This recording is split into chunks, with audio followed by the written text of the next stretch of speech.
अस्सलाम वालेकुम dear students, आज का जो हमारा टॉपिक है वो है exercise of acids bases and salt, जो कि मैट्रिक क्लास की केमिस्ट्री से लिया गया है और यूनिट नंबर 10 है।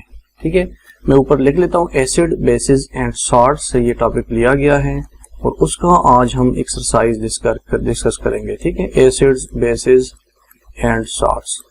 तो सबसे पहले इनके हम एमसीक्यूज देख लेते हैं इस वीडियो में, अगले में फिर हम शॉर्ट और लॉन्ग क्वेश्चंस भी देख लेते हैं।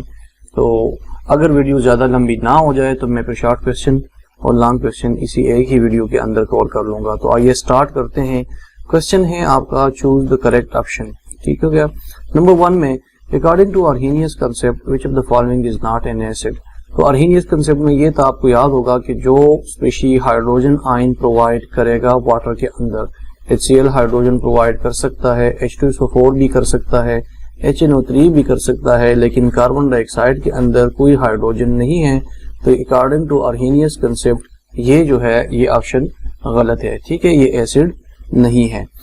Aluminium chloride is an acid according to which concept. अगर आपको याद होगा, मैंने आपको ये बताया था कि BF3 जो है ये हमारे पास इलेक्ट्रॉन डेफिशिएंट है, या BF3 को भी रहने दे, जो ग्रुप नंबर 3 है उसके कंपाउंड सारे इलेक्ट्रॉन डेफिशिएंट है, और जो कंपाउंड इलेक्ट्रॉन डेफिशिएंट होते हैं वो हमेशा एसिड का काम करेंगे।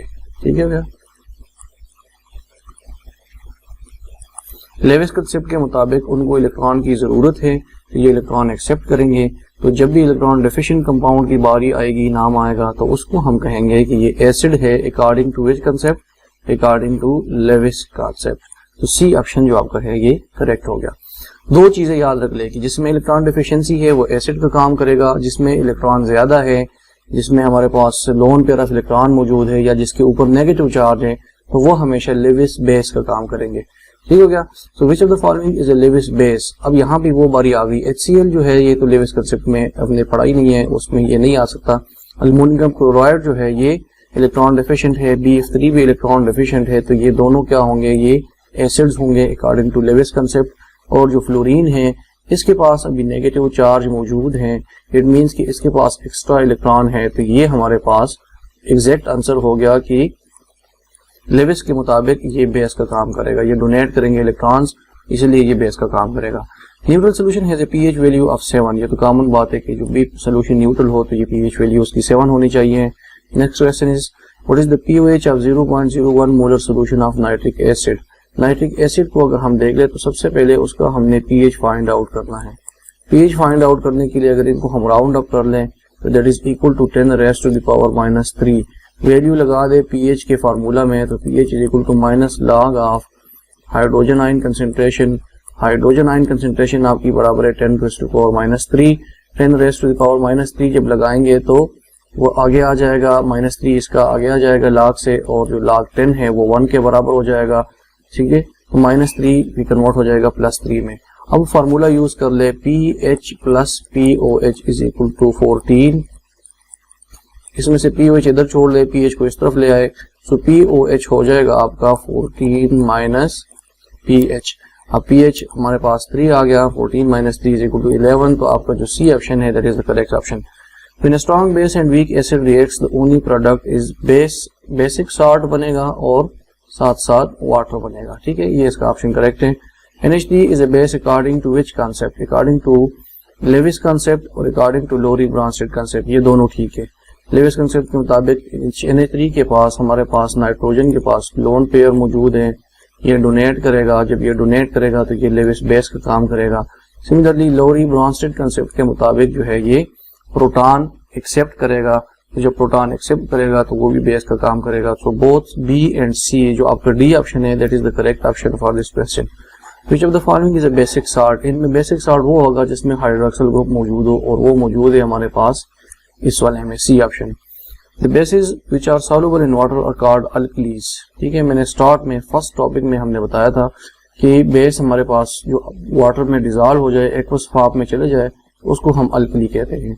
एंड दैट इज व्हाई हमने एक सेंटेंस उसमें पढ़ लिया था कि every alkali is a base but every base is not N alkali. ठीक हो गया। उसके pH को अगर देखा जाए तो बेसिक होता है, तो अल्कली को भी बेस कह सकते हैं, लेकिन बेस को अल्कली नहीं कह सकते जब तक ये वाटर में डिजॉल्व ना हो। तो जब वाटर में डिजॉल्व हो जाए तो ये अल्कली में कन्वर्ट हो जाता है। The example of weak acid is, weak acid हमारे पास HNO3 स्ट्रॉन्ग एसिड है, HCl स्ट्रॉन्ग एसिड है, H2SO4 स्ट्रॉन्ग है, CH3COOH एक ऐसा एसिड है जो कि वीक है, तो इसको आपने अनकंसिडर करना है और ये आपका ऑप्शन करेक्ट है। ठीक है, फिर शॉर्ट क्वेश्चंस है हमारे पास। When a clear liquid is placed in a beaker, how can you identify it as an acid, base और न्यूट्रल वाटर। आपने सिंपल क्या कर लेना है, आपने पीएच इंडिकेटर पेपर लेना है और उसके अंदर डिप करना है अलग अलग बीकर्स में। इंडिकेटर पेपर अगर आपको लाइट ग्रीन कलर दे दे तो वो न्यूट्रल है, अगर ऑरेंज दे दे और रेड की तरफ जा रहा है तो आपकी वो एसिडिटी शो करेगा, वो एसिड होगा। अगर लाइट ग्रीन से डार्क ग्रीन और ब्लूइश पे जा रहा है तो वो फिर आपका बेसिक सोल्यूशन हो जाएगा। ठीक हो गया। Justify hydrogen ion as a Lewis acid. अभी मैंने थोड़ी देर पहले आपको बता दिया कि जो इलेक्ट्रॉन डेफिशिएंट होगा वो लेविस एसिड का काम करेगा, जिसमें इलेक्ट्रॉन ज्यादा होंगे या जिसके ऊपर नेगेटिव चार्ज होगा वो बेस का काम करेगा। तो हाइड्रोजन पॉजिटिव का मतलब ये है कि इसका जो एक इलेक्ट्रॉन था ये भी इसने लूज किया। इसके डुप्लेट को कंप्लीट करने के लिए कितने इलेक्ट्रॉन्स की जरूरत है? In order to complete the duplet it needs 2 electrons. अब ये 2 इलेक्ट्रॉन क्या हो गया? 1 पेयर ऑफ इलेक्ट्रॉन हो गया। अब 1 पेयर ऑफ इलेक्ट्रॉन ये किसी भी, फॉर एग्जांपल अमोनिया से ले ले या किसी भी ऐसे कंपाउंड जिसमें इलेक्ट्रॉन ज्यादा है उसमें से ये एक्सेप्ट कर सकता है, तो इसलिए इसको हम कहते हैं कि हाइड्रोजन प्लस आयन जो है ये लेविस एसिड का काम करेगा। ठीक हो गया। आप पेपर में जब आएगा तो लिख लें कि every species with a positive charge is electron deficient, in order to complete its octet और duplet they need electrons, so for this reason it is called as Lewis acid because they are in need of electrons and they can accept electron from the base. Distinguish strong acids from weak acid. Give 2 example. ये already हम पढ़ चुके हैं, उस lecture को आप थोड़ा सा तफसील से देख लें। What is the difference between strong acid and weak acid? मैं थोड़ा सा क्लू यहाँ पे दे देता हूँ। स्ट्रॉन्ग एसिड वो होगा जो कम्प्लीटली डिसोसिएट होगा और कंप्लीट हाइड्रोजन आयन प्रोवाइड करेंगे। वीक एसिड वो होगा जो कंप्लीट डिसोसिएट नहीं होता।